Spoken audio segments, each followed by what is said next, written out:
Hello, Don. Morning, Michael. Great to be with you. Thanks for coming today. This is my first interview after almost a 3-year hiatus during COVID.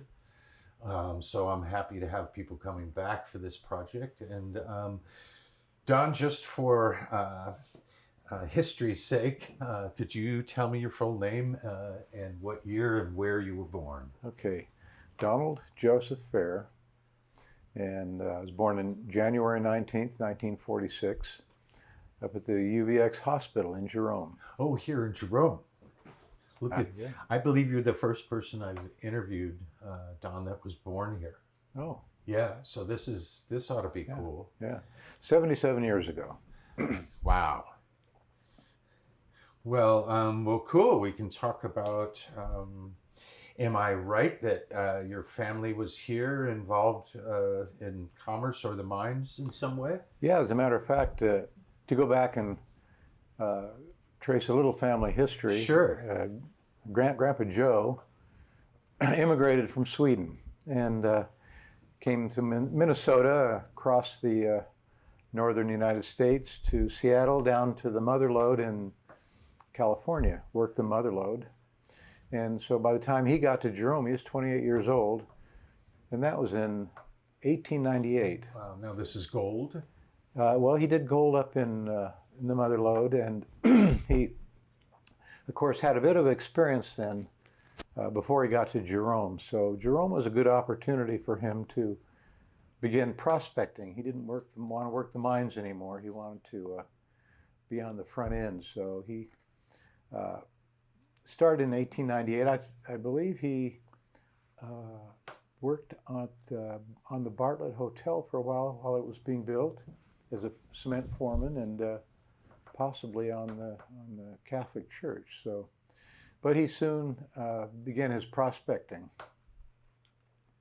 Because he had experience Yeah. from that. Yeah. And so in the early days, around 1905, 1910, he was doing quite well, and built his first house on Center Street. And I have a picture here.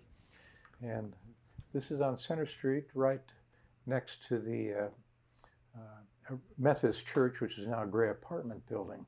Oh, okay. I know where that is. And, yeah. And so this is before you can't even see the hospital. That was before the hospital was built. This was probably around 1906, 1908. So he is a bachelor, doing quite well. And this is before the wall and the iron railing. And here's a little later picture. I don't know if you can zoom in on this, but this is during the 20s on Center Street. Okay, that I recognize that more. And you can see the wall has been built, the iron railing, Right. and of course my grandmother on the horses. They did a lot of horseback riding back in those days. I imagine. So yeah, so he did quite well, and he married my grandmother in 1924. She was Norwegian and he was Swedish, so there was. And he met her in Jerome. Well, we're not sure. We're going through a lot of letters and trying to figure out how that courtship worked out. But we did have a letter where a friend of my grandmother's was saying, well, if you don't marry Joe, I will. So he's quite an eligible bachelor. But he'd done well. Well, he certainly had a nice appointed house there. Yeah. That's beautiful. Yeah. It So looks like it was just finished in that photo. Yeah, it does look pretty new. Yeah. And I think he was proud. He wanted to show maybe his relatives that he had done well. And so, people had pictures of themselves and their houses taken in those days to show that they were doing well. Of course. He married my grandmother in 18. I'm sorry, 18. My mother was born in Jerome in 24 up at the clubhouse. Oh, no kidding. Yeah. Well, that's almost getting close to completed in terms of refurbishing. Yeah, they're going through at that. this It's a great old building. Yes, it is. And she attended Clark Elementary School from 1st through 6th grade, and I was able to find the records of her class attendance there. And so No that was kidding. fun to do. And that's where our town hall is today. Yeah. Yeah. Yeah. So Jerome was a pretty quiet during the Depression. And then, of course, the war started and quite a few people left Jerome. Not many men to work the mines anymore. This was when, in the 30s? This is when the war started, 39, 40, 41, 42. Okay. And my grandmother and my mother left Jerome for California to work for Lockheed in the defense industry. My mother met my father in California, and he was shipped out, and she was pregnant with me, so she moved back to Jerome with my grandmother, and they were living in Jerome in the latter part of the war. Can I stop you right there and Sure. fill in some questions I have? I want to go back a little further and ask you about prospecting that your grandfather did. Can you tell me what exactly that means? He was looking for veins of copper? Yeah, a lot of his prospecting was on Allen Springs Road, just on the other side. Oh, yeah. And in that gulch area, and he would dig. I have pictures of him in front of these holes that were dug into the side of the hill. He'd hire a couple of people, and they would dig back 50, 60 feet, and he would pull out mineral samples, have them assayed, and if they turned out pretty good, he would put the claim up for sale. And in those days, with the boom times, people were buying and selling mines or prospecting claims quite a bit because of the big find at the UVX. Right. And so there's a lot of money being passed around then. And so he sold several of his claims that were panned out, and he was president of a few of the claim and mining companies. Okay. Now, were these large tracts of land or just enough to dig a small Well, they tunnel varied in? in size, but they were usually pretty small, and Huh. maybe had some surrounding lands because there was just claims. The whole mountain was covered with claims, and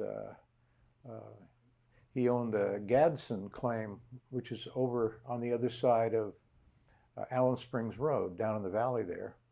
And I have pictures of him, the head frame, and my grandmother there, and the men working those claims. And he'd get it going, and then he'd sell it. He could make a profit. Okay. All right. And so that was his history in the claims and the prospecting. Okay. Sorry to take you back so far, but you were, I just was curious about that. I didn't know anything about it. So fast forward, you were talking about your mom leaving Jerome to see your dad off to war, correct? Yeah. And then she came back to live in Jerome with my grandmother. Right.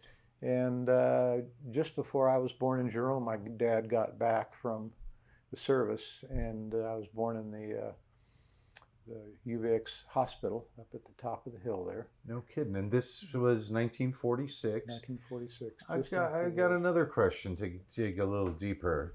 Don, you were telling me that the town slowed down at the end of the war, the beginning of the war. So how was it a mass migration as large as the one that apparently wasn't that big to close the town like what happened in the 50s? Yeah, no, the mine was still running in the late 40s. Okay. The mine didn't shut down till 53, I believe it was. Right. And so there was activity, but it was slow. And Phelps Dodge had owned at that time, and it just never got up to the same level of activity that it had during the boom times in the 20s. Was that related to the price of copper at that time? Everything. Yeah. It was the price of copper. It was the lack of miners because of the war, and of course they were pretty busy in Morenci and Ajo and a lot of the other places too. And so it was pretty slow in Jerome in those days. And of course the UVX, the Little Daisy, had shut down completely. They shut down, I think, in 38. Okay. So they were still looking to ramp up again. And in the late 40s, Joe was the ever optimist. If you're a miner, you have to be an optimist. And he spent a lot of money buying up the claims that people had left. And so at 47, 48, 49, his area of ownership was nearly the size of Phelps Dodge. Wow. But he was waiting for the boom. He was just holding on to those properties. And of course, it never came. And we lost all those properties. Right. So But I was born. My dad came back, and he tells me that Jerome was so run down at the end of the war, and there was no jobs. He said he couldn't even find civilian clothes for a few days. And so he was living with Joe and Hulda in the house on Center Street, and he got a job, well, not a job, but he played for tips, played the piano in Paul and Jerry's. In those days, it was just Paul, because Jerry wasn't in the bar, though. So he played at Paul's, and he eventually got a pretty good job in Prescott on Whiskey Row. playing music? Playing music. He played the accordion along with a bass fiddle and a trumpeter and a guitar. He played the accordion. And so he played there for the year 46, going over every day, every evening to play and coming back. Wow. So those were the early days. Was the same road Yeah, the same road. that's here That today? road was built in the 20s, late 20s, I believe. So yeah, it was. But the cars weren't much. You were lucky to make it over and back without a breakdown. And it probably wasn't paved. I don't think it was paved. But those are the early days, and we moved to Flagstaff right after that. And since my dad was a musician, he opened up a music store in Flagstaff. We lived in Flagstaff from 48 to 55. And those are the years that I remember Jerome the most. We would go to Flagstaff weekends, holidays, spent Christmas here. And of course, the summertime, I'd come down and spend a good part of the summer here in Jerome with my grandparents. With your grandparents. What would you do? Oh, we'd hike around all the streets, of course, and all the old houses. I was too young to really get into the houses, but I know that I played a lot in the backyard, and my grandmother would bring home orange crates from the grocery store, take them apart, and let me build things out of the wood. So that's how earliest memories of my woodworking. A DIY Lego set, huh? Yeah. I remember beautiful warm summers, and my folks would leave us kids with the grandparents and go down to the valley and have dinner. And I remember one warm summer evening, my dad coming back and giving me what was the size of a shoebox. And in it, he'd brought back a big toad from the Verde River somewhere. And that was a pretty amazing memory. I have very good memories of that. Now, did you stay in your neighborhood there on Center Street to play, or did you wander into town as a kid? Pretty much stayed in Center Street. Okay. Because I was, 7, 8, 9 years old. Right, and the town was still, as its reputation goes, kind of bawdy. In those days it was a little dangerous. It was pretty quiet in those days. Even my grandparents, you'd walk up every morning to the post office, same post office, check the mail. I remember going into the Martin building, the Miller building. Okay. The one that was torn down, that's now the motorcycle parking lot. Right. And had a lot of things in there, and going across the street and to where the spirit room is. So we'd wander around town with my parents. The early days, that was just when the miners were bringing up the old donkeys for the tourists, And so you get to sit on the donkey and have your picture taken. Now, when was this? That was probably, I was 52. Oh, okay. So we've jumped ahead a little bit to when the mine closed. But I'm still curious about when you were a kid. You were born in 46, so you were here for how long before you left for Flagstaff? Like you were 4, 5, 6? Well, I was here for the first year of my life. Uh-huh. And from 48 to 55, we'd come and visit. But we spent a lot of time here. Okay. And your family had a fond feeling about Jerome. I think my parents, especially my father, did not quite have the fond feelings that I have. Growing up as a kid, it was going back to visit my grandparents, and they were wonderful. There were lots of hugs and kisses and taking me places. Grandpa taking me down to the Verde Valley fishing, or taking me in his Model A up Allen Springs Road to visit some of his properties up there. Now, did your grandparents stay in Jerome till they passed? Yes, yes. Oh, okay. Joe stayed in Jerome until December of '56, and he died in the downstairs apartment, kind of where Mansell Matthews lives now. Oh, okay. So he It's was here 50, 60 years. Yeah, and the last year of his life was pretty tough. He was getting older and had some dementia, paranoia kinds of things, so it made it tough on my grandmother. But she would have the pastor from the old Methodist Mexican church, the Powder Box Church. Yeah. He would come up. He was a barber, and he would give Joe a shave and cut his hair in those days, and then she'd have him for dinner. And but she had a lot of people for dinner. She had the artist Shorty from town. He'd come down for dinner. Is that the fellow that has a couple paintings at the Phoenix Museum? Has a little boy in the window? No, this was Shorty. He was crippled, but he was an artist, hung around down in Jerome, one of the old regulars down there. And so Joe died, and he's buried in Valley View Cemetery now, down at the foot of the hill, down in Clarkdale. In Clarkdale. Right. And so Hulda, grandmother, lived in the house from '57 to about '63. And I have lots and lots of letters from her living in Jerome and telling us what Jerome was like. She would have to watch a lot of the properties, because at that time people were coming up and they were starting to loot. This is a ghost town, so they drive up and walk in and start taking things out of it. Right. So she'd go out there and have to stop them, because she said, people own these houses. Well, there's nobody here. That doesn't mean they're not owned. So she would, those are the early days of Jerome, and she would say, one day she's told us she went uptown with her girlfriend there's a busload of tourists, and she couldn't imagine what they were going to look for, just to find out what they were looking for.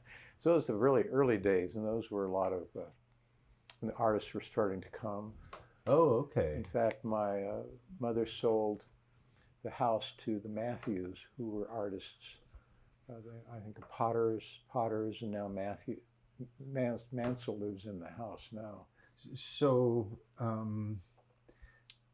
that must have been an interesting emotional time for your parents, your mom especially, watching the town wither away. I don't think it was as much as the town. It was just concern for my grandmother.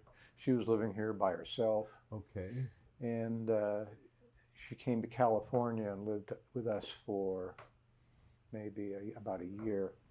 But when she died, my mother had several properties. She had the old lot, that apartment on the corner of Center and First Street there, and of course the other house down by the church, and a lot of mining properties. And that was a bit of a difficult time, because trying to sell or get rid of those properties, she didn't know whether she could sell them or had to just give them up, which she finally did. And sold a couple of properties. Joe had a couple of properties down in Camp Verde, some mining claims down in the gypsum claims down in Camp Verde. We sold those. And but for the most part, she just kind of wanted out of Jerome and sold all the property out. And they were trying to raise 3 kids and could use the money. Right. And so I never resented her for that at all, because I could come back and buy my own house. So. Which you did. Kathy and I came back in 2015 and bought the Reber house up on Hull Road. And that was built in 1917. And it's fortunate that it had people living in it since it was built, so it did not deteriorate too much. Did your family know the Rebers? Yes, in fact, Reber was a geologist for the mining company. And being a geologist, he and Joe knew each other pretty well. And I look at some of the depositions that I've seen that Joe testified in court, and would have Reber come in as a witness for him. So they knew each other. Okay. So it's kind of nice to at least moved into Reber's house. Yeah, yeah. So, but when we left Flagstaff in '55 and moved to California, and so it was just occasional visits to Jerome. But I knew Jerome pretty well from when I was born until I was about 9 or 10 years old. Those are my main memories. I have memories of Laura Williams. The Laura Williams house Laura Williams lived right next to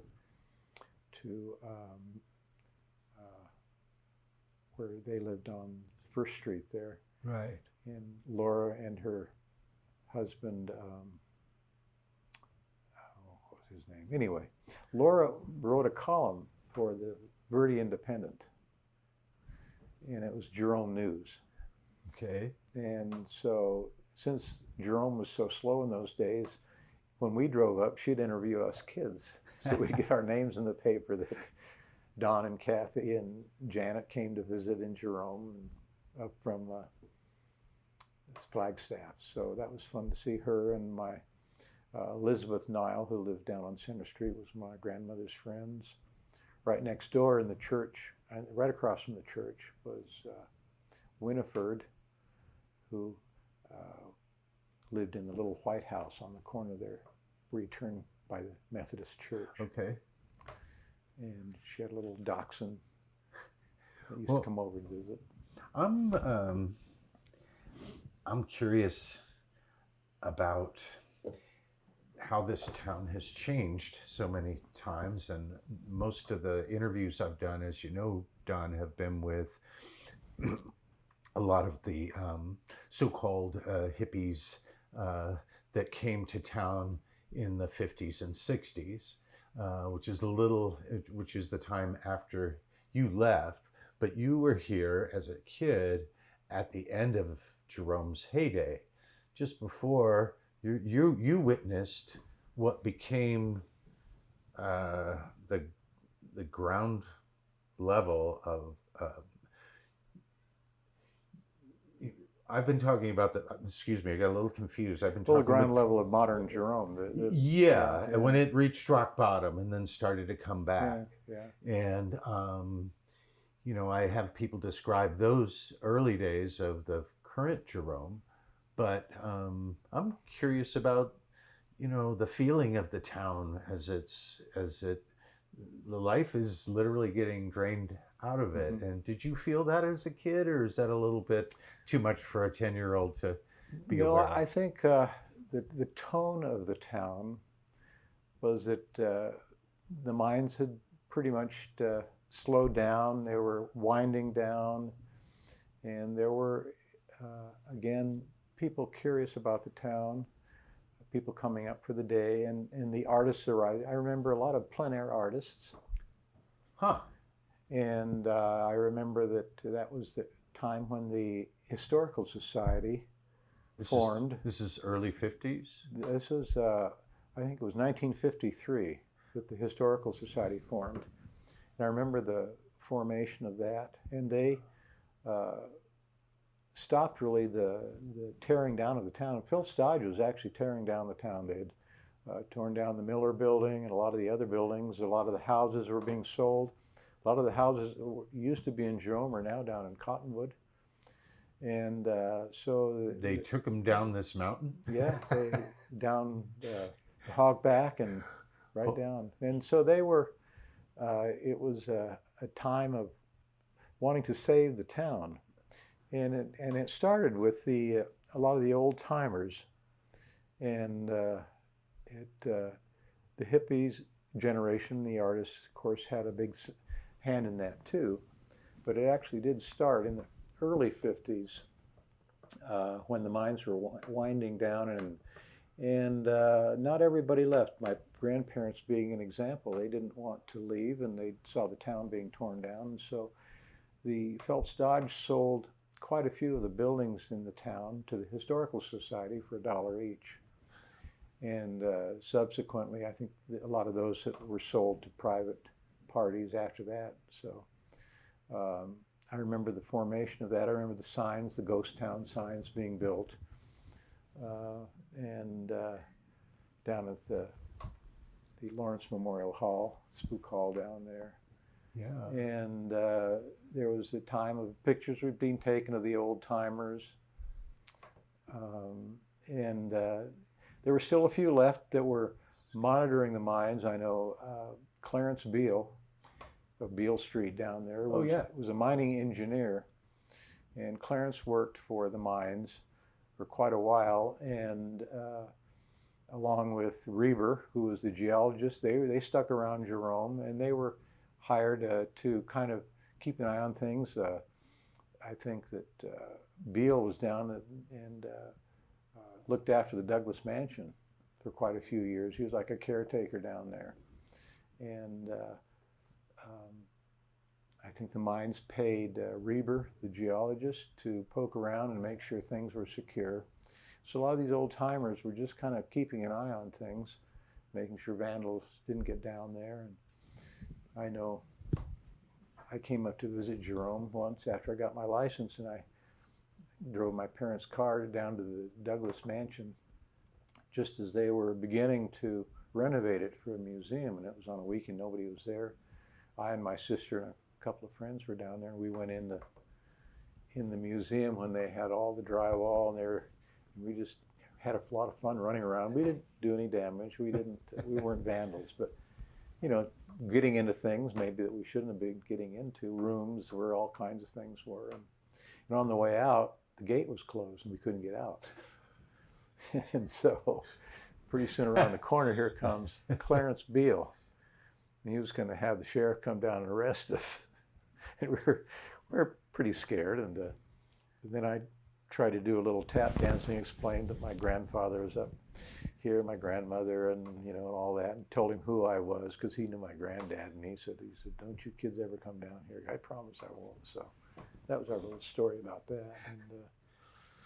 But Clarence Beale would come and visit my grandfather, and mining people, they were old, and they sat and they talked all afternoon in this long, low drone. Clarence had the lowest voice you could imagine, a very low bass voice, and talk about people in the mines and who ended up where and who came back and who left. And so as a little kid, I'd be playing on the floor listening to all these droning conversations. Right, of how it used to be. Yeah, how it used to be. Do you remember any of that stuff? How it used to be? Yeah. I mean, they must have lamented what was happening to it as they told these stories. They were waiting to see if the mine would open back up again. They thought it might. Oh yeah, they were thinking that any day now, price of copper would go up and they'd start hiring again, and because everything was there, And I know Grandpa Joe would, in the house, he had a set of binoculars, and more than once a day he'd go over the window and look out at the Douglas Mansion, see if there are any activities. See if there are trucks or cars driving down there, because they were waiting. There would be a giveaway. Because Joe had spent all that money, bought up all those empty claims. Right. It never went anywhere, but he was sure there was still a lot of copper in that hill. Well, that's true, actually. Probably is. But who's going to get it? Who's going to get it? So I remember...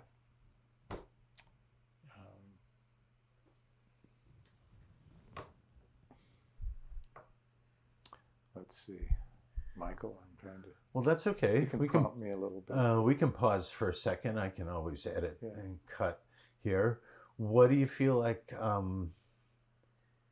did we skip over, go around some stuff that you must have been thinking what you wanted to get down on tape today? Yeah. I'll show you. Let me show you a couple of the pictures I brought here. Okay.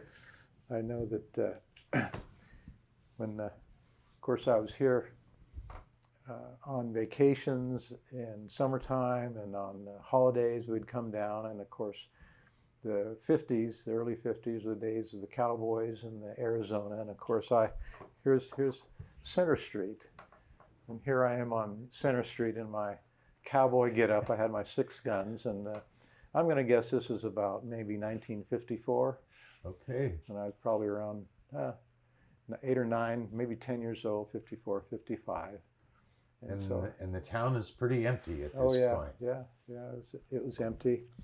And here's another picture down on First Street, down by the Methodist Church, looking up towards that apartment on the corner. And this is right. Is that the Methodist Church? That's the old Methodist Church up on the corner that is now an apartment. And that was after the fire, of course.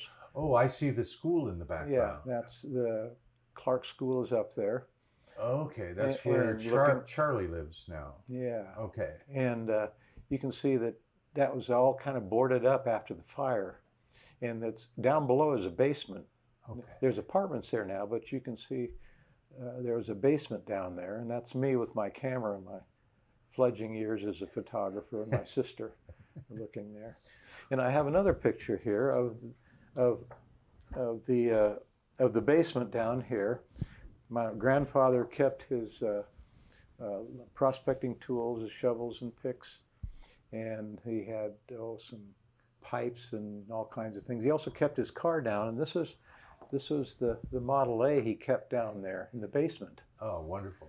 And we'd also say we'd go up to the basement to get to the car, and of course, that car, that's Joe, right after the fire in That's your grandfather there? That's Joe in the car. Okay. Backing it out of the garage in 1950, after it had burned.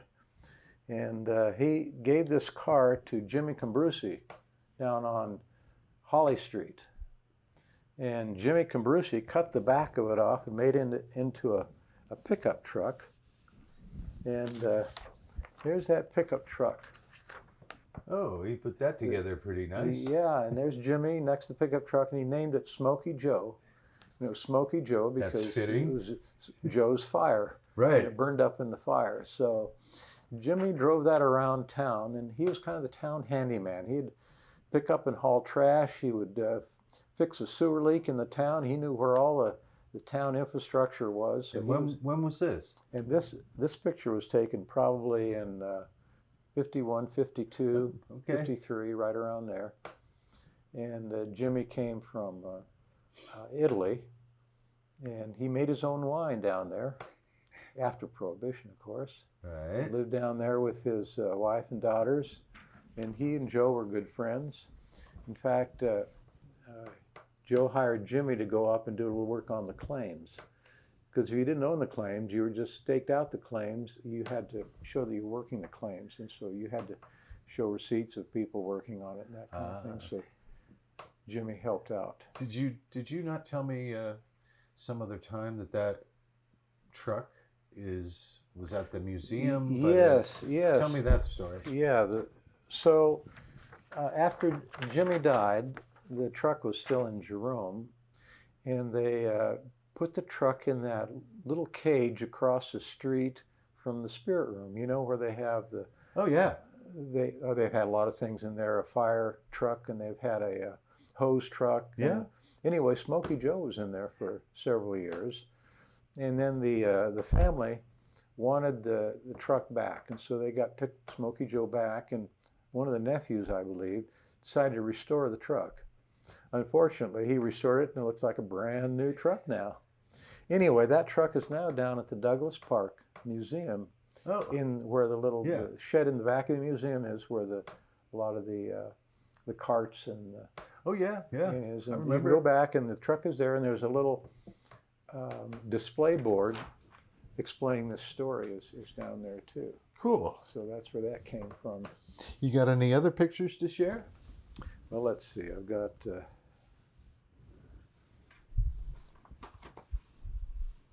I don't know. Did we look at this one here? Yeah. I think we showed this. Didn't we? Oh, okay. That's the more updated version of your house. Updated version. Yeah. I don't know if you want to use this. You can cut this out if you want. But this is my 4th birthday. Ah. And that's on the house in Center Street. And I think I was being groomed to be a musician. My father played and taught the accordion, so at 4 years old, he thought I might want to learn to it. Anyway, I was more of a mechanic than a musician. Excuse me. So, anyway. Yeah. That's pretty cute picture. See if I can think of any more memories or Excuse me. Sure. I can edit that out. Mm-hmm. uh, well, I just pretend this is cut out, but uh,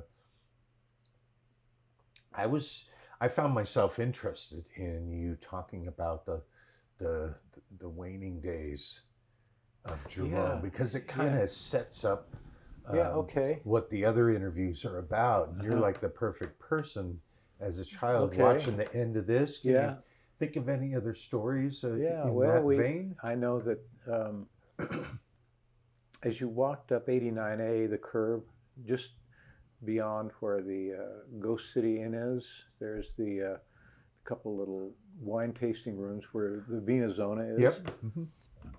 That used to be a little Mexican market, and we would grandmother would take us kids, and we'd walk up there and buy tamales and go home and have the tamales.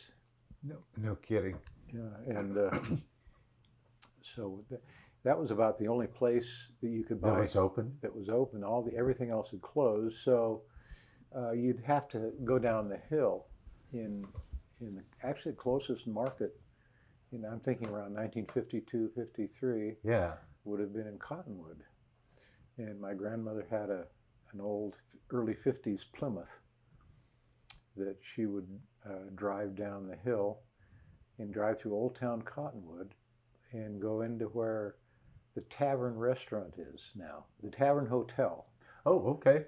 There's a parking lot there. Yes. In the back of the hotel, there's a little boutique hotel there. Yeah. Well, the front of it looked like a Quonset hut. It was curved like a Quonset hut. I remember. And that was a Safeway market. No kidding. And that's where she bought our groceries because there was nothing in Clarkdale, nothing in Jerome that was open in those days. I remember that building. Damn, I can't for the life of remember who someone opened a restaurant in there years later that I would go to when I came here in the early 90s. Mm-hmm. But that's interesting. No, that was the grocery store. Yeah, that was where you had to go. That was quite a trip. Yeah, yeah. And so really everything downtown that we know today boarded up and it's pretty much boarded up. The little mine museum was open. That was open right at the beginning. The Historical Society owned that. Right. And a couple of little tourist shops started opening up. The early days, they had the old prospector brought his donkey up so that we could sit on it and have pictures taken. And I have some pictures of my brother and sister and I sitting on the donkey, and that was fun to do. So it was a 50s place.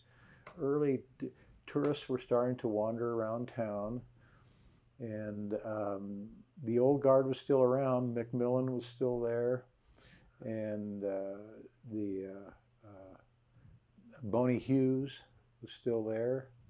Don't know that. And so a lot of the old timers, the Herbert Young, who wrote They Came to Jerome, he was still there, and he was writing his book about that time. So it was a very transitional period. I know there were some studies done, and there were some papers written. We wrote an early account of someone predicting that Jerome would be no more, but that Clarkdale was going to be the big booming town, which was kind of ironic how that turned out. Yeah. Well, yeah, it must have been a curious place to come to. And it was very 50s. run down. It was, all the buildings were boarded up, and there was, up on Giroux Street and Magnolia, the whole row of houses were still there. And so there was a lot more of Jerome that you could still standing. It was still standing. Yeah, there wasn't anybody in them, but the occasional, like the Maters up at the top of the hill, there were still there, and a few people, but they were far and few between the ones that had stayed. Yeah, were either of the bars open, like Paul and Jerry's, Paul or the and Jerry's Spirit Room? was. I think I don't know if the Spirit Room was open, but the hotel, of course, was there. Ah. And I know that it just looks so much more dilapidated than it does now. All the buildings, you look down on the roofs, and they had the old roll roofing. They weren't shingled; it was roll roofing, or collapsing, and it was the place was denuded. There were no trees, no bushes, no anything. So it was a very It was just very plain. There was just the board and buildings, really, and that's what people looked at. Right. How curious. And it was. I know that for us kids, it was great visiting my grandparents. We loved them, and we loved the coming up. But for especially my father, it was a very sad time. Nobody hardly had any money.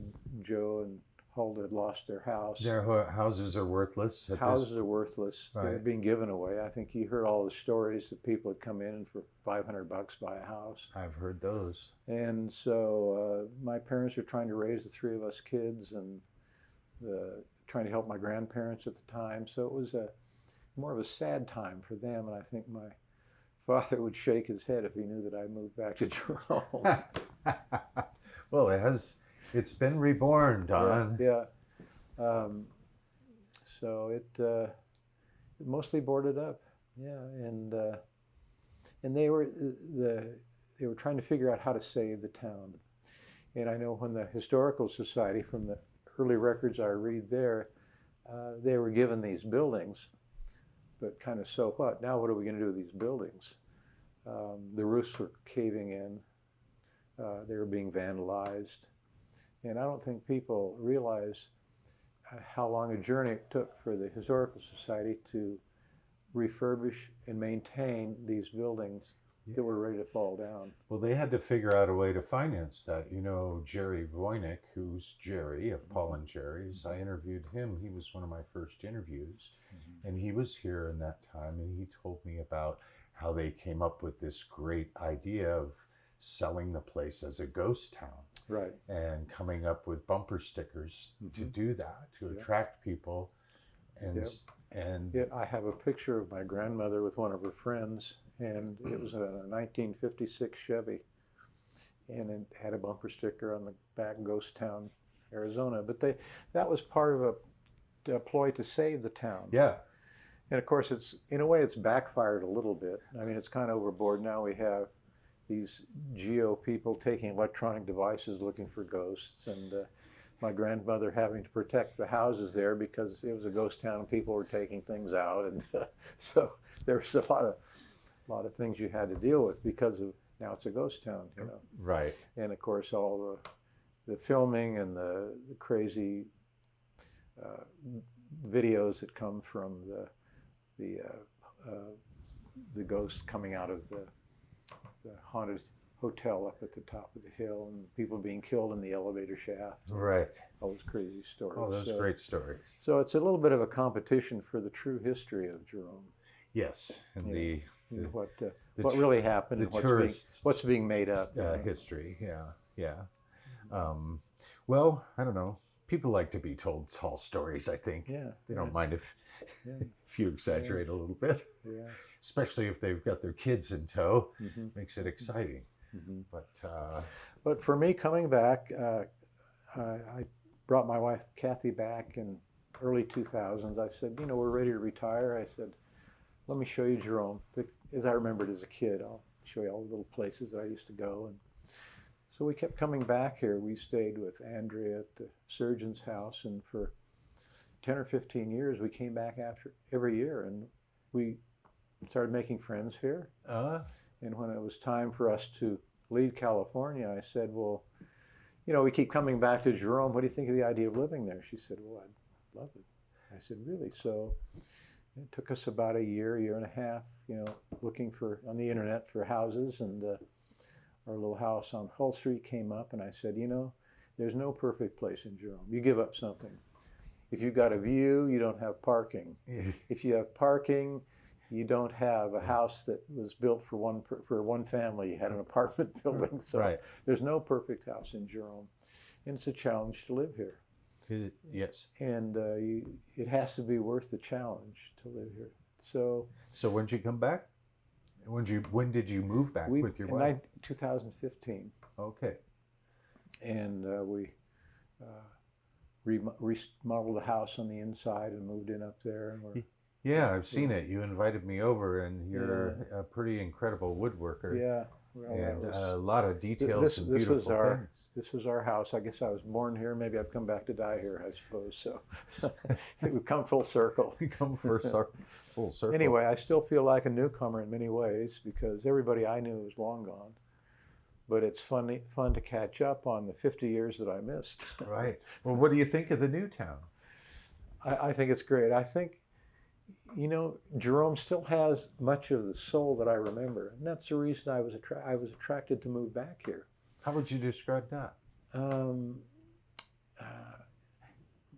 the early morning sunlight that comes up in the town, walking in the early morning in the light, in the buildings that were still much the same as they were, and even on the streets you can still see the foundations of the old buildings, and it just the old feel has not been ruined. It's still there. You can still detect it, and so it's I can still have the same feeling that I had when I was a kid. Huh.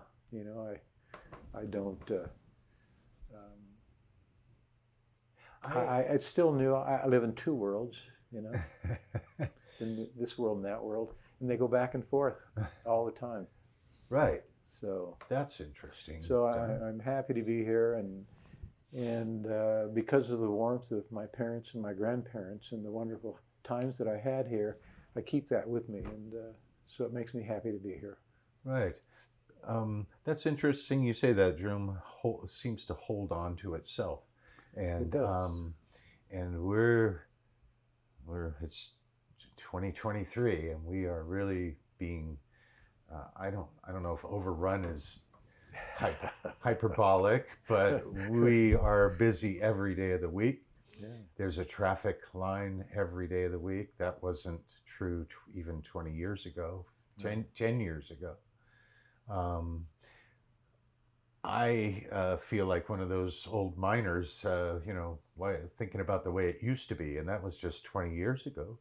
Yeah. But I have some hope, I guess, or like you described, that the town is holding on to itself somehow. It seems to have a spirit that is indomitable.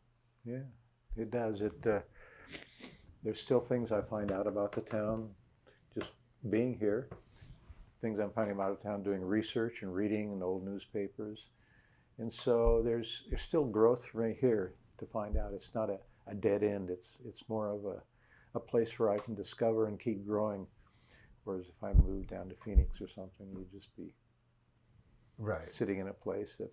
Do you ever go downtown today and look at what's happening? Sure. Think the tourists appreciate what they're seeing? Yeah, and I enjoy a lot of the tourists. I have my garage down there that I enjoy my cars down at the corner. Across from the Go City Inn. You get people stopping in? I do have people stopping in, and most all of them are very sweet, nice, polite people, and I'm happy to visit with a lot of the tourists. They're encouraged, they're curious, they see that there's something special about the town, right? And so I'm happy to be there and enjoy visiting with them. And if you want to see Jerome, really, go early in the morning or late in the evening, and that's when the light is the best. When the light is the best. Yeah. That's if you want to photograph it. Yeah. Well, thank you, Don. Is there anything we missed that you'd like to go over? Probably. All right. Well, we'll stop here. If you think of it before you leave here today, we'll turn the camera back on. Okay, for a call. Yeah, have a glass of water. That'd be great. Thanks. All right. Thanks again, Don. Thank you. It's been a pleasure. So, Don, you did remember something you wanted to talk about, so let's go. Well, I spent a lot of holidays up here, especially Christmas time was always a time to come to Jerome, and they did a lot of Christmas decorations, and one of the things I remember them doing is that they would either change the bulbs or put acetate over all the street lights in Jerome. And so they were all colored, red, green, yellow. And so as you were down in Clarkdale, you'd look up at Jerome and it looked like a Christmas tree with colored lights all over it. I don't know how they did that, but I have memories of that. And of course that made Jerome really feel like Christmas time then. Ah, that's beautiful. I would have liked to have seen that. Yeah. Yeah. Anything else? That was That was You it. can just Well, sort of that's fit, a you can that's sort a of fit wonderful, fond memory. fit that in, you know. All right. Thanks again, Don. All right.